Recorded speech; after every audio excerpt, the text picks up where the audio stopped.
Welcome to your guitar lesson of the week. Today it's maybe not the most exciting lesson ever, but it's very important because it's about finding the name of the notes everywhere on your fretboard. If you start to study guitar more seriously, you need to be able to locate where are your notes on your fretboard. Where are the A's? Where are the B's? Where are the C's, D sharp, etc., etc. You need to locate them because when you build chords and harmonization of scales, it's really handy to know the name of the notes. In this case, if I play a G major, I need to know that my B is the third and that my D is the fifth of my chord and G is the root. If I don't know the name of the notes and I need to build a G major and I don't know where B is, basically in the chord, that's going to be a problem. So you need to be able to locate the notes all around your fretboard. Obviously, this is something that takes time, but I'm going to show you a few tricks and tips so it can go faster for you. So the first thing is to learn the notes only on the 6th and 5th string, because obviously you need a bass somewhere. If you don't know any note anywhere on the fretboard, you cannot deduce where are the other notes. But you need to start with the 6th and 5th string. Why? Because most of your chords are going to be based on those strings. So I have once again my G major. It is called G major because it starts with my G note on the 6th string. If I have a C major bar chord, it is called C major because it starts with the C on my 5th string here. So all of your bar chords and pretty much all of your chords are going to be based on the root on the 6th or 5th string. So you need to learn those strings before. So you need to do the work that this one, the open string on the 6th is E, then F, F sharp, G, G sharp, A, B flat or A sharp, B, C, etc. until the 12th fret. And same for the 5th string, A, B flat, B, C, C sharp, D, D sharp, E, and all the way to the 5th. You need to know by heart those frets and what are the notes because you need a base for the rest. But when you are really comfortable with all these notes, you can use the octave trick. So this is my second tip. Use the octave trick. I have a lesson about octaves. If you want, you can click here if you want to learn more about it. But basically, you are going to play your octave. So if I start on the 1st fret from the 6th string, it's 1 string skipped and 2 frets higher. So it's going to be played like this.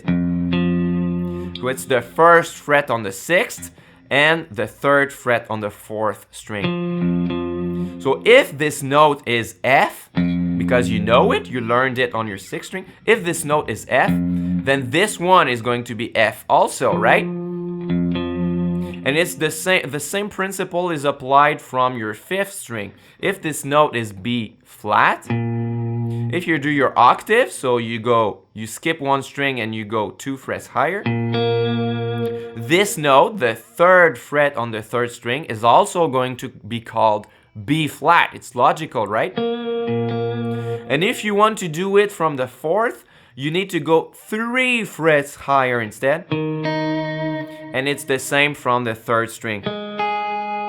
So from the 6th and 4th string, it's going to be 2 frets apart. And from the 4th and 3rd, it's going to be 3 frets.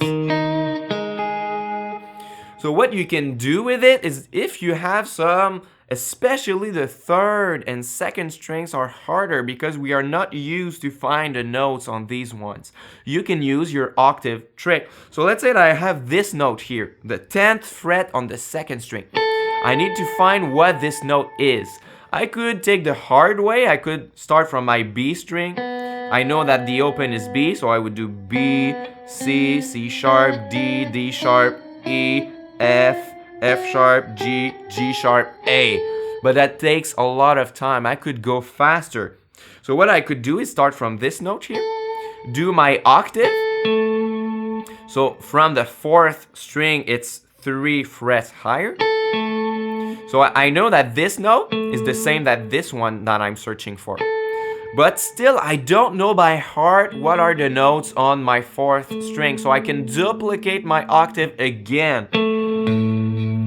So this is the octave shape from this new note here. And when I play this note, now I know that it's an A note because I know my notes on my 6th string, right? So I have my double octave. So I know that this note here is an A because I have my A note, I play my octaves, and I know that is here, it's A, okay? So after a while, you will start to visualize those shapes on your fretboard. If I have this note here, so this is the 16th fret on the 2nd string, I visualize my 2 octave shapes.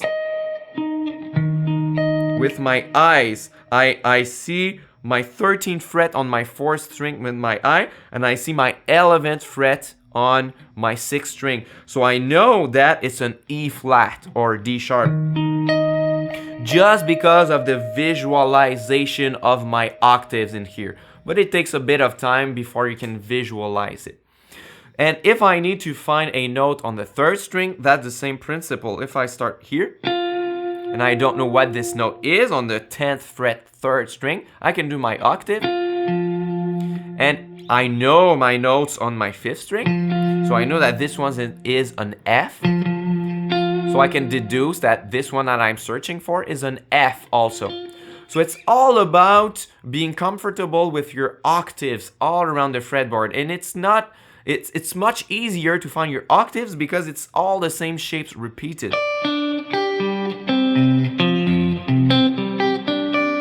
But the notes are not repeated in the same way. You cannot deduce the notes just by where they are on the fretboard, but you can with octaves.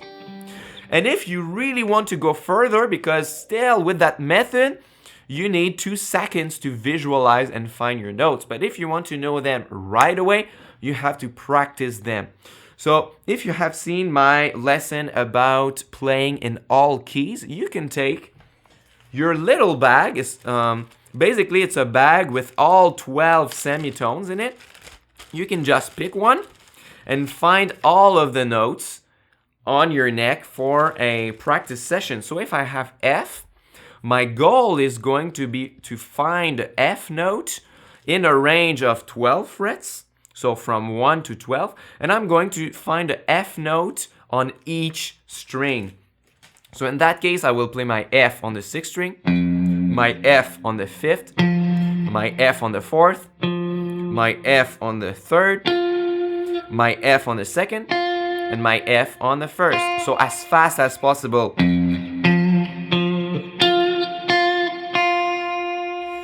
So maybe you can just get used to it. If you can't find them, you use the same octave technique.